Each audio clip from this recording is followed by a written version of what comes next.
So if I'm looking at pure football, not budgets, not experience, not any of that, if I'm looking at the pure identity of the team and how well they understand what they need to do, I think for sure you have to say that Como are very much in the top 4 race, very much in it. They have a project that is just as good, if not better, than Juventus, Roma, Napoli.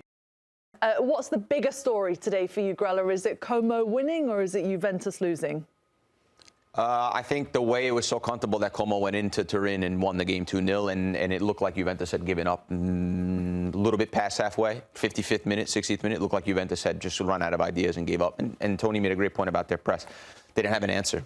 It's not like Juventus said halfway through the game, okay, let's make this sub, let's go full tilt, let's go press them here, or let's sit in and let's hit on the. It was just 11 individuals that were just flying out of areas. It was so easy to play against them. But I think that's not how bad Juventus were. That's credit to how good Como were. So it's a little bit of both. And this is the Serie A table after 26 matches for some. Inter is still at the top. Milan's chasing them. Napoli look out of the title race now, trailing the league leaders by 11 points. Roma is in 4th place as things stand. Could create a bit of cushion, by the way, as well tomorrow if they beat Cremonese 2:45. That one kicks off. And then Juventus, Como, it's just 1 point to separate them. I suppose before we talk about Juventus, Como last season were 21 points off the top 4. Now they're 2 points off the top 4.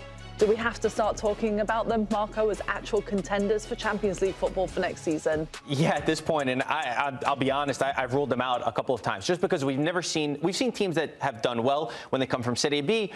They could get to the top half of the table. Then in their second season, sometimes they go down, they move up a little bit, but we've never seen this sort of rise, right? I think it's phenomenal. And when you look at the numbers, they're also in the Coppa Italia semifinals, which is incredible to see. They have the second best defense that you just said, and usually when you have the best defense, it moves you up on the table. So they do both sides of the ball. And there's just this ability to play their style no matter who they play. They don't care if it's going to be Napoli, if it's Milan, or if it's Juventus. Like some teams who come from Serie B, they show a little bit too much respect. They understand their football even without their players. Again, we said it many times. They're able to rotate. They still see that same drop-off. There's many matches that we said in the beginning of last year and even the beginning of the season where if you looked at the score line alone, you'd say, okay, Como lost this game. They probably weren't in it. But if you watch the football, if you watch how they played, they were always in those matches. Even the games they lost against the top 6 or 7 teams, they had opportunities. You could see what they were trying to build towards. So I think this is a belief in the project. It's a belief in also where Italian football, we would love to see it go. Just this style that we don't see very often from teams. It's credit to Fàbregas and the entire organization, really.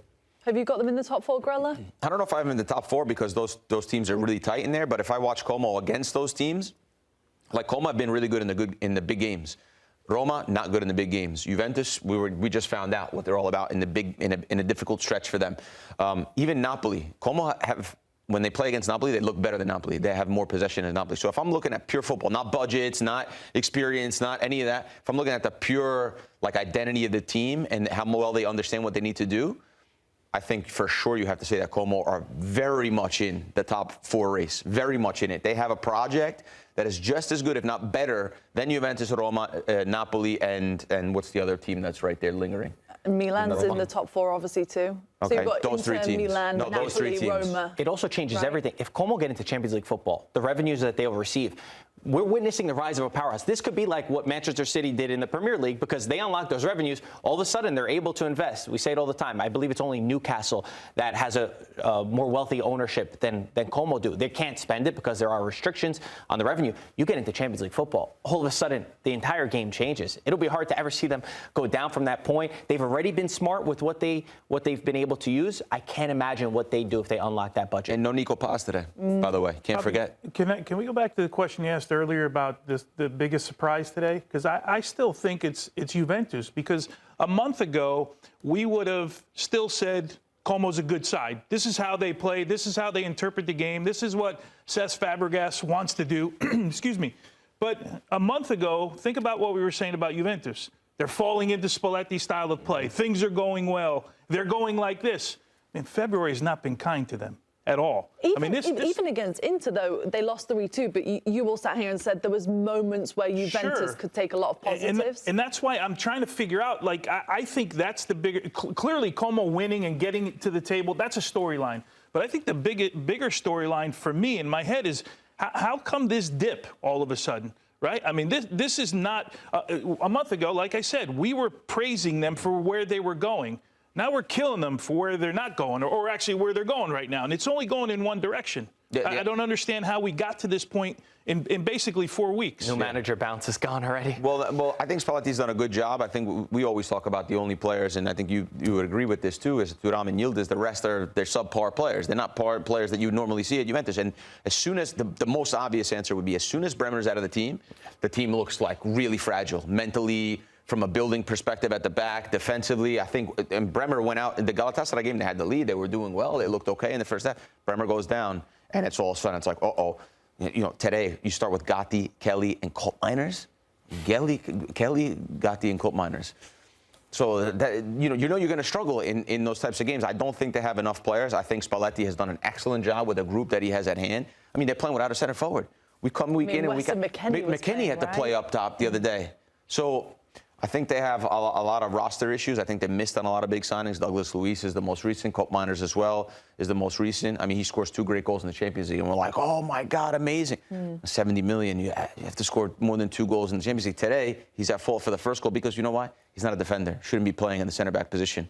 He turns his back like that in a game of this magnitude from Vojvoda. Vojvoda is not Cristiano Ronaldo. He's not a player that's known for even scoring goals. For you, he's taking a shot. For you to turn your entire body and lose track of him and let him right inside is crazy. So I think they have personnel issues, and I think they missed on a lot of big signings. I mean, the signings, the striker signings says it all, doesn't it? This week with Weston McKennie playing against Galatasaray as well. Just very quickly, anybody got Juventus out of the top 4 this season, in or out at this moment, would you say?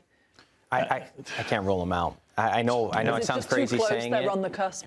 Yeah, I feel like also if they go out to Galatasaray, this is the only thing they have left in their season, is to just focus on getting a top 4 position. Depending on Bremer and Vlahovic coming back, I would still say that they're going to finish. By the way, do you still 4. think it's fair then if Spalletti's job hinges on a top 4 finish, if you're saying that the team just isn't good enough? I think if you're Juventus, right, the manager's job kind of always hinges on being in a top 4 at a minimum, right? Because Juventus, we're bred to believe that Juventus has a chance to win the Scudetto every year, right? That's kind of what the mold that we've been in for the last, 15 years or so, and the history of the club, really. So I don't know if it's fair if you don't give him the pieces, but I think the Juventus manager is always under pressure. Well, a bit doom and gloom today in Turin, and it was as well this week in the Champions League. Thanks for watching this video from our CBS Sports Matchday coverage. For more analysis and for all of the games, including Serie A, EFL, as well as a full suite of UEFA club competitions like the UEFA Women's Champions League, sign up for Paramount+.